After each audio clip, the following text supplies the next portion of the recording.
तुमचं स्वागत करतोय मंडळी. तुम्हाला मी नेहमीच नवनवीन माहिती देण्याचा प्रयत्न करतो. तर आज मी तुम्हाला अशीच एक पवित्र अशा रुईबद्दल माहिती देणार आहे. तर ही बघा, ही पांढरी रुई आहे. तर ही पांढरी रुई अनेक आजारावर खूपच गुणकारी आहे. तर मंडळी सांगायचं झालं ना, तर बघा आमच्या आदिवासी बांधवांना ग्रामीण भागात जर तुम्ही कधी जर खेड्यावर आलात, सहज विचारलं एखाद्या वनस्पतीबद्दल कोणत्याही, त्यांना काही ना काही उपयोग माहीतच असतो. म्हणजे एवढं त्यांना ह्या वनस्पतीचं ज्ञान आहे. तर मंडळी मला एवढंच अजून एक आवर्जून सांगावं लागतं, की रुई ही खूपच अशा अनेक आजारावर गुणकारी आहे. तर तुम्हाला मी आता बरेचसे साधे सोपे उपाय सांगणार आहे बघा. तर बघा बरेचसे जण दम्याचा त्रास असतोय, दमा होतोय, धाप लागते.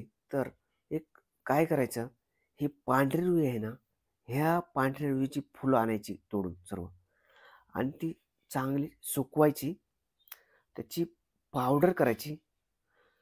चांगली म्हणजे बारीक एकदम पावडर केल्यानंतर अ, ज्यांना ज्यांना दम्याचा त्रास आहे ना, त्याने काय करायचं, 2 चिमूट पावडर घ्यायची आणि 1 ते 2 चमचा मध घ्या.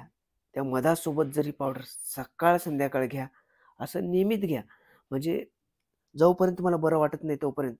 तसं 15 ते 20 दिवसात तुम्हाला बरं तर वाटेलच, परंतु तरी पण जोपर्यंत असा तुम्हाला त्रास कमी होत नाही तोपर्यंत हे घेतल्यास तुमचा दम्याचा त्रास कमी होईल. एवढा याच्यात आयुर्वेदिक आणि रामबाण घटक आहेत. एवढी अशी चांगली रुई आहे. तसंच बघा आपले खेड्यावरचे शेतकरी बांधव असतात. शेतात काम करत असताना जसे ते कवळ्या म्हणजे झाडाची फांद्या तोडून ठेवलेल्या असतात. नंतर ते आपलं राब करण्यासाठी जर उचलायला लागतात, तर मग तेव्हा हात-बीत घातलं खाली विंचू वगैरे असतात. तेव्हा विंचू चावतो अचानक. तर आपल्याला काही पर्याय नसतो. दवाखान्यात पोहोचवण्याच्या अगोदर एक आपण प्राथमिक उपचार म्हणून काय करू शकतो, तर या रुईचं चीक घ्यायचा, काढायचा. जिथं विंचू चावलाय ना किंवा कोणताही विषारी कीटक, जे असे कोणते कीटक असतात छोटे-छोटे, चावतात, आग होते, तिडक होते. तर ज्या ठिकाणी विंचू किंवा कीटक चावले त्या ठिकाणी त्या रुईच्या चिकाचा टिपका दिला, तर त्या विषाचा प्रभाव कमी होतो आणि आराम वाटतो. एवढा रामबाण असं आहे, हे आहे, उपयोग आहे. अजून एक बऱ्याचशा जणांना वारंवार रक्तस्राव होऊन किंवा गुदद्वारात खाज येऊन नंतर मूळव्याधीचा त्रास होतो. असा जास्त दिवस हा त्रास झाल्यानंतर तिथं कोंब येतो. तर हा मूळव्याधीचा कोंब कसा जाईल यासाठी एक साधा सोपा उपाय आहे. काय करायचं, या रुईची 10-12 पानं घ्यायची. त्याचे असे फांदे असे तोडायचे, देठ घ्यायचे 2-4 आणि ते आपल्या पातेल्यात किंवा वाटीत पाणी घ्यायचं आणि त्याच्यात भिजत ठेवायचे. भिजत ठेवल्यानंतर ते जे पाणी राहील ना, म्हणजे साधारण हे भिजत किती 1-2 तास तरी ठेवा. म्हणजे ते त्याच्यातलं सगळं ते घटक त्याच्यात पाण्यात उतरलं पाहिजे, ते चीक-बीक. मग हे पाणी मूळव्याधाच्या कोंबाला आपलं कापसाच्या बोळ्यात बुडवून जर मूळव्याधाच्या कोंबाला लावलं ना, असं नियमित लावा तुम्ही. सकाळी अंघोळ झाल्यावर लावा. जर तुम्हाला वेळ भेटलाच तर दुपारी लावणं शक्य असेल लवकर लावा. नाहीतर मग रात्री झोपण्या अगोदर लावा. म्हणजे असं जर नियमित केलं ना, तर हा मूळव्याधीचा कोंब गळून पडतो. एवढा असा आयुर्वेदिक आणि चांगला उपयोग आहे. तर तुम्ही असंही करू शकता. तसेच बघा, कधी-कधी आपण अचानक ठेच लागून पडतो किंवा इतर कारणाने मुका लागतोय. मग तिथं सूज येते. तर ही सूज जर तुम्हाला घालवायची असेल, तर काय करायचं?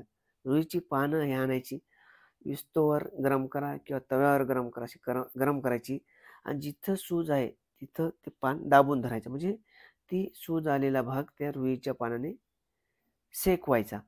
त्यामुळे हा मुकामारचा त्रास किंवा ही सूज बरी होण्यास मदत होते. एवढा आयुर्वेदिक घटक या रुईच्या पानात आहे. तसंच जर तुम्हाला छातीत कफ झालाय, घरघर करतंय, छाती दुखते, तर काय करायचं? ही रुईची पानं घ्यायची, गरम करायची, शेकवायची आणि छातीवर शेकवायची. याने बरं वाटेल तुम्हाला. तसेच मंडळी मला एक उपाय आवर्जून सांगावासा वाटतोय. आता बघा, आपले बहुतेक खेड्यावरचे आपले शेतकरी बांधव असतात. आपल्या शेतातच कामं करणारे असतात. बरं, शेतात काम करत असताना करवंदे असतात किंवा इतर प्रकारचे कोणते काटे असतात. तर अचानक जर एखादा काटा रुतला, तर आता काटा रुतल्यामुळे आत जर मोडला असेल ना, तर मग तो बाहेर येण्यासाठी एक साधा सोपा उपाय काय करायचं, काटा रुतला ना त्या ठिकाणी ज्या त्याचं तोंड मोकळं करायचं, म्हणजे ती वरची कातडी तिथं थोडी आपली पिनने किंवा कशाने तरी मोकळं करायचं आणि मोकळं करून त्यात चीक भरायचा रुईचा.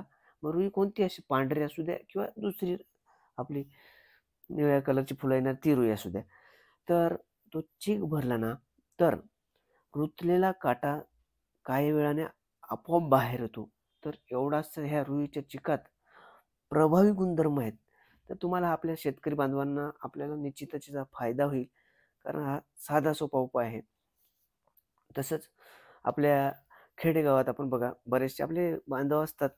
ते मध असलं कुठं मधाचं पोळं वगैरे असलं तर काढण्याचा प्रयत्न करतात किंवा कधी अचानक मधमाशा चावतात किंवा काम करत असताना गांधील माशीसुद्धा चावते.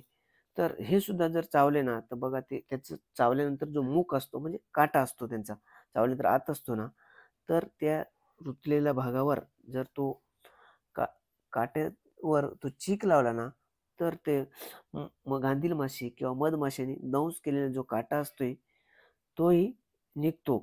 तर असा साधा सोपा उपाय आहे बघा, एकदम सोपा. तर तुम्ही असाही उपाय करू शकता. आणि तसेच जर तुमची दाढ दुखते, किडले, तर काय करायचं, कापसाचा बोळा घ्यायचा, त्याला रुईचं चीक लावायचं आणि असं बोळा करून त्याच्यात जर थोडंसं गाईचं तूप असेल तर उत्तम.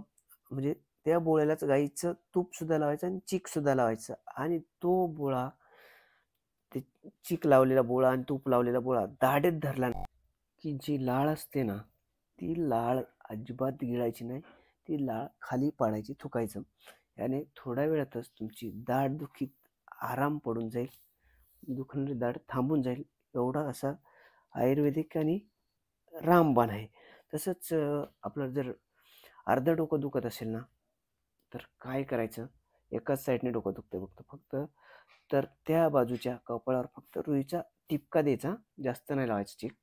जर तसं केलं तर अर्धं डोकेदुखी पण सुद्धा थांबण्यास मदत होते.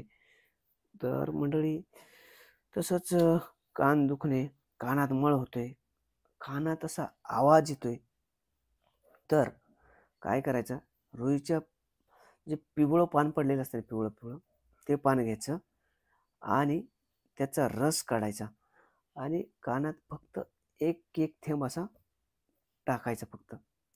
सकाळी टाकायचा, संध्याकाळी असं 1 ते 2च दिवस करा. तुमचा कान दुखणे किंवा कानात मळ होणे, कानात आवाज येतोय, तर याच्यात सुद्धा आराम वाटेल. असं एवढं आयुर्वेदिक आणि रामबाण आहे. तर मंडळी, असे हे रुईचे बहुगुणी आयुर्वेदिक उपयोग आहेत. तर तुम्ही वेगवेगळ्या पद्धतीने या रुईचा उपयोग करू शकताय किंवा तुम्हाला शक्य नसेल करायला तर तुमच्या जवळच्या आयुर्वेदिक वैद्य असतील किंवा तुमचं जाणकार माणूस असेल आयुर्वेदिक औषध देणारं, तर त्याचा सल्ला घ्या आणि त्याचा निश्चितच वापर करा, फायदा होईल. तर मंडळी, मी तुम्हाला आज रुईबद्दल दिलेली माहिती आवडली असेल तर माझ्या रामबाण उपचार या चॅनलला लाईक करा, नवीन असाल तर सबस्क्राईब करा, तुमच्या नातेवाईक मित्रमंडळी यांनाही शेअर करा. धन्यवाद.